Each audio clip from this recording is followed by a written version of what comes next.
আমি তোদের কোনো সম্পত্তি দখল করছি না। বাবা এই মুহূর্তে নেই বলে ব্যবসার হাল না ধরলে সব ব্যবসা ধ্বংস হয়ে যাবে। মিথ্যে বলো না, এটাই তোমার ইচ্ছে ছিল।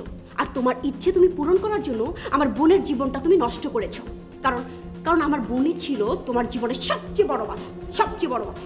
তোমার আগ্রাসন হলেও রাজিনের সাথে আমার বিয়ে হবে, না হলেও রাজিনের সাথে আমারই বিয়ে হবে। আমি তোমাকে কথাগুলো জাস্ট বলেছি কেবল মেয়ে হিসেবে একটা ছোট্ট করুণা থেকে। চিনতে পারছেন না কেন? মনে হলো অন্য মানুষ, যাকে আমি কখনো চিনি না, দেখিনি। জানো শবনম, ভাইয়ারও নাকি তাই মনে হচ্ছিল। হয়তো এর আগে কখনো অফিস করেনি, আজই প্রথম অফিস করেছে, তাই হয়তো এরকম মনে হচ্ছে। হয়তো, কিন্তু বাবার কাজকে সবসময় ভাইয়া ঘৃণা করত। দেখো, আজকে ঠিক বাবার কাজই ভাইয়াকে করতে হচ্ছে, তবে এতে কোনো লাভ নেই। লাভ নেই কেন? বাবার কাজ ছেলে সামলাবে, এখানে লাভ ক্ষতির কি আছে? আর রাঙা এখন বিপদে পড়েছে বলে আমাদের সব কিছু সহ্য করছে। যখন বিপদ কেটে যাবে তখন ভাইয়ার অফিস করা নিয়ে তুল কালাম কাণ্ড ঘটাবে, আর ভাইয়াকে যাত্রা ভাষা অপমান করবে।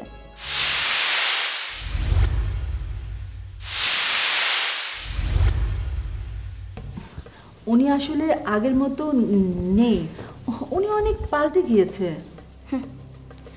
রাঙাকে তুমি চিনো না স্বপ্ন, ও হলো শামু। বিপদে পড়ে খোলসে মুখ লুকিয়ে রেখেছে, আর যখন বিপদ কেটে যাবে তখন আবার ঠিক আগের চেহারা ফিরে আসবে। বিকন ভাইকে ওনাদের যাতা বলার কিছুই নেই। রাঙার কারণে ফুপা দেশ ছাড়া, ওনাদের এসব ব্যবসা বাণিজ্য তাহলে কে দেখবে? তাছাড়া রাঙার এখন যে পরিস্থিতি, ওনার পক্ষে এসব সামলানো খুবই কঠিন। তাহলে বিকন ভাই ছাড়া আর কে সামলাবে? সেটা তো আমাদের মতো মানুষের ভাবনা, কিন্তু ওদের মতো অমানুষরা কি এটা ভাববে? তবে পারমিতা যে ব্যাপারটা ভালোভাবে নেয়নি, সেটা কিন্তু আমি বেশ বুঝতে পারছি। পারমিতা পরবর্তীতে রাঙাকে খুঁচিয়ে খুঁচিয়ে ব্যাপারটা জটিল আকারে ধারণ করাবে।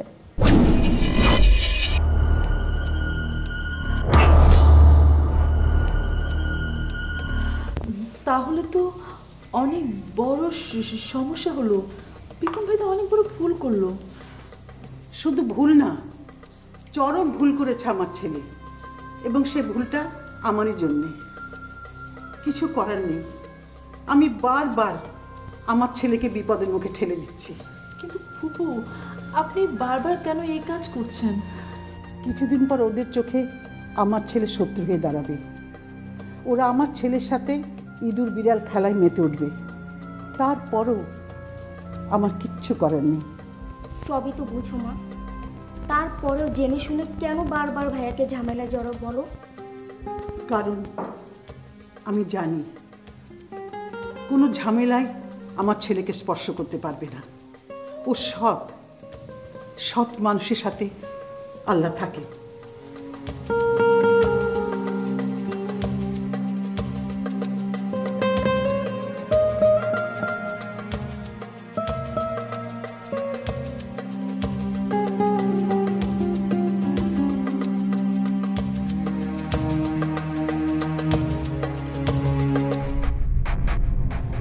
মা, একটু তাড়াতাড়ি নিচে চলুন তো। কেন মা, কিছু দরকার? রাঙা এসে বসে আছে। রাঙা আবারও এসেছে?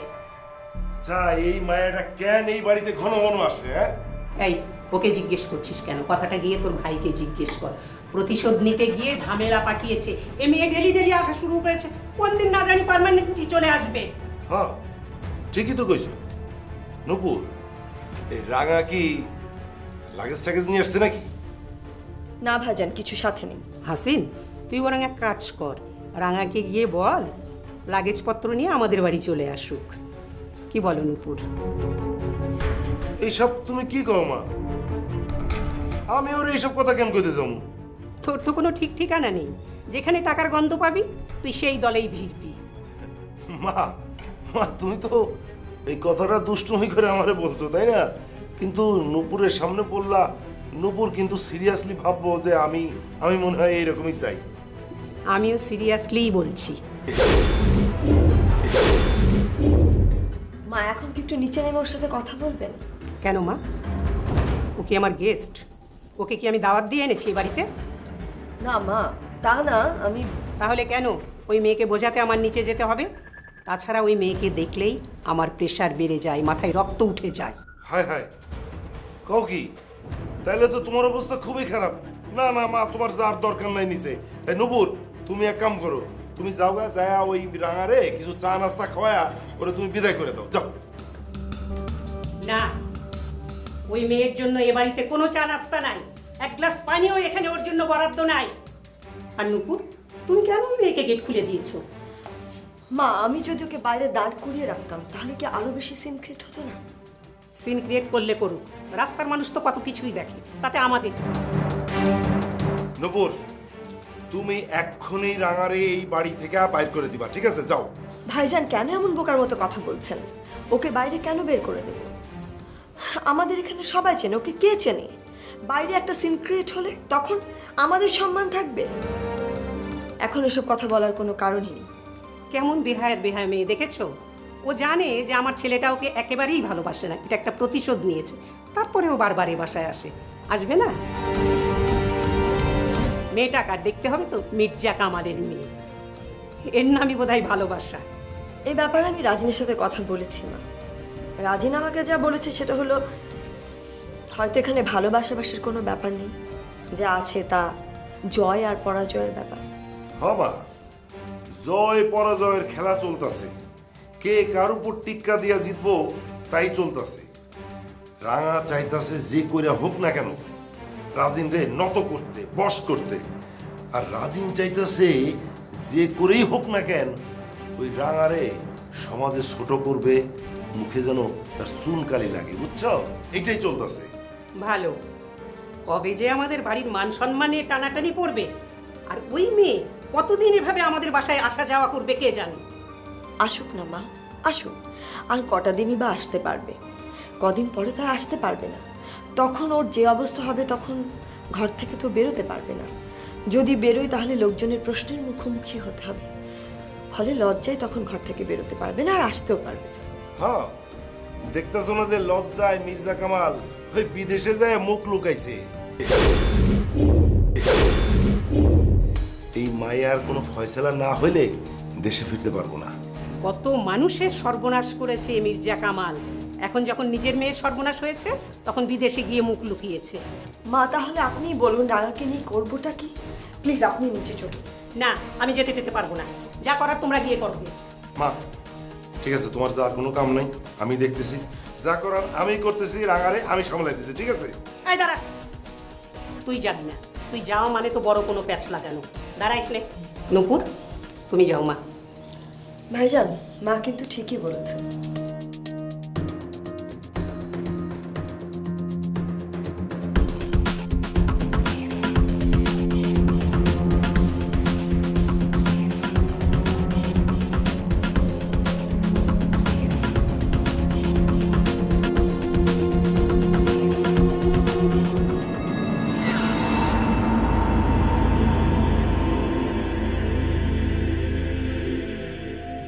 নূপুরের কিসের এত অহংকার, কিসের এত কনফিডেন্স, কোন ভরসায় সে রাজিনকে পেতে চায়?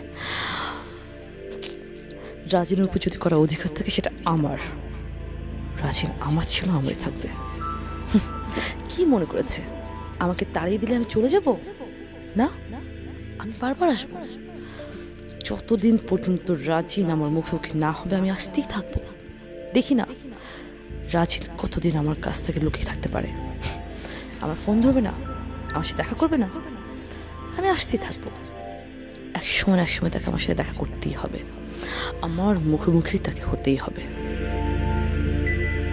ওরা রাজিনের চারপাশে যতই ঝামেলা করুক না কেন, রাজিনকে আমার পেতেই হবে। কোন দিক দিয়ে ওরা রাজিনকে আটকে রাখবে? আইন, আদালত, কোর্ট কাছারি, সামাজিক ব্যবস্থা, সব দিক দিয়ে রাজিনকে আমি হাসিল করেই ছাড়ব। রাজিন আমার হতে বাধ্য হবে। আর যদি সোজা পথে কাজ না হয় তাহলে তো আমাকেও বাঁকা পথে হাঁটতেই হবে। আমিও মির্জা কামালের মেয়ে, বাঁকা পথে কিভাবে হাঁটতে হয় সেটা আমার খুব ভালো করে জানা আছে।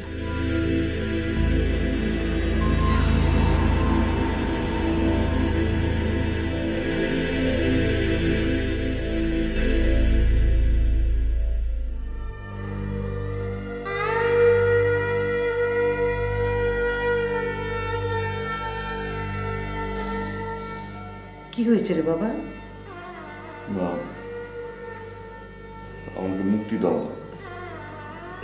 এসব তুই কি বলছিস? ঠিকই বলছো মা, আমি আর এসব দায়িত্ব নিতে পারবো না। আমাকে মুক্তি দাও মা। তুই কিসের থেকে মুক্তি চাস?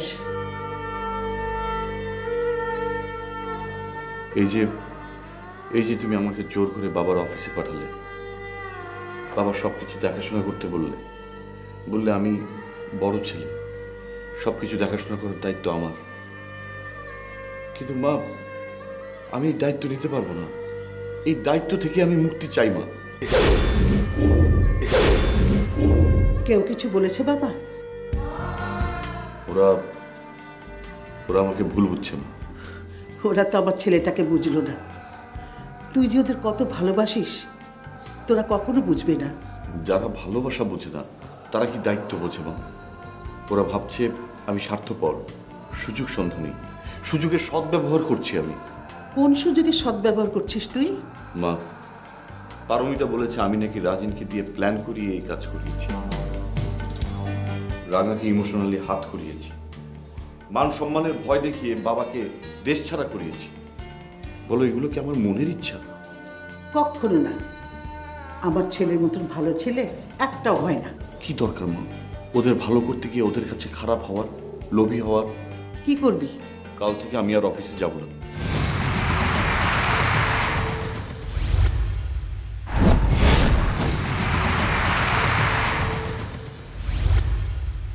তাহলে কে যাবে? কে দেখবে ব্যবসা? রানা, সে তো অসুস্থ। আর পারমিতা, সে তো বন্ধু বান্ধব নিয়ে সামলে উঠতে পারে না। আর অর্ণব, ও তো পাগল, ওকে ধরাই চলে না।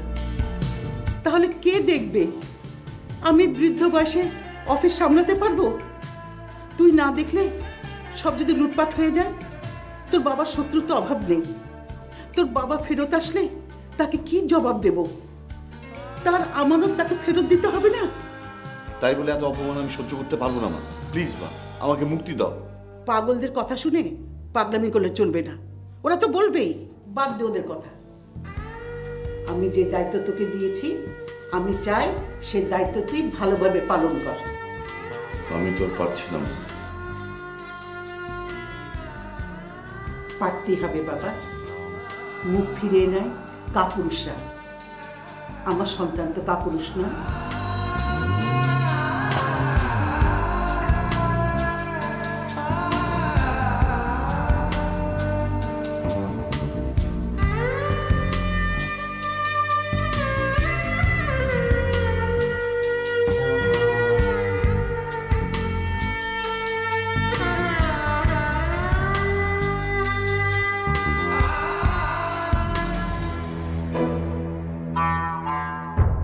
কি বের করতে পেরেছো ওই মেয়েকে? না মা, ও তো রাজিনীর সাথে কথা না বলে যাবে না। মা, রাঙা তো আমাদের সাথে কথা বলতে আসে নাই, রাজিনের কাছে আসে, রাজিনের সাথে কথা বলতে চায়। ও তো অনেক কিছুই চাই, চাইলেই ওকে সবকিছু দিতে হবে? ওই মাইয়া যা কইব আমাকে তাই মানতে হইব, আর এইটা হইল সত্য। কি বলিস এসব? তোমার পোলায় তো পচা শামুকে পা কাটছে, সেটার মূল্য দেয়া লাগবো না মা? পচা শামুকে পা কাটলে পা কিন্তু পয়সা যায়, তখন পাটারে কেটে ফেলানো লাগে। শোন হাসিন, এত সোজা না। ওই মেয়ের জন্য আমার ছেলের পচা শামুকে পা কাটবে? প্রশ্নই আসে না। মা, তোমার প্রশ্নের তো কোনো মূল্যই নাই। আমরা এখন ওই রাঙার ভয়ে এই ঘরে আইসা বন্দি। রাঙা যখন নিচের ঘর থেকে উপরে উঠে আসবো না, তখন আমরা কই বলামু নাকি পলানোরই পথ পাবো না। কি বলছেন ভাইজান? আমরা কেন পালাবো?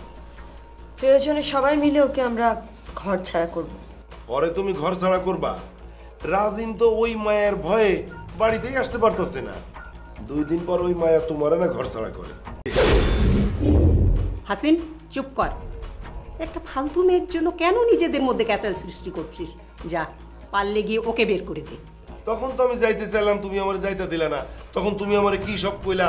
এখন তো আমি যাবো না। না, আমি যাইতে পারব না। পারলে তোমরা যাও। নুপুর, রাজিনকে ফোন করো তো, ও যেন বাসায় না ফিরে।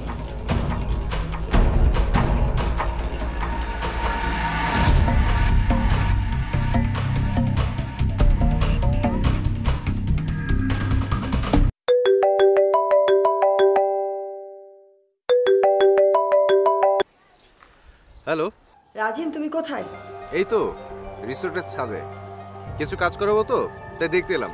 তুমি ফিরবে কখন? এক্ষুনি? হ্যাঁ, 10 মিনিটের মধ্যে রওনা দেবো। এখনই ফিরো না, মা তোমাকে এখন ফিরতে মানা করেছে। মানে? মানে রানা এসেছে। আবার কখন আসলো? অনেকক্ষণ তোমার জন্য বসে আছে। আর মা বললো যে উনি কোনো ঝামেলা চান না, তুমি আসলেই একটা ঝামেলা হবে।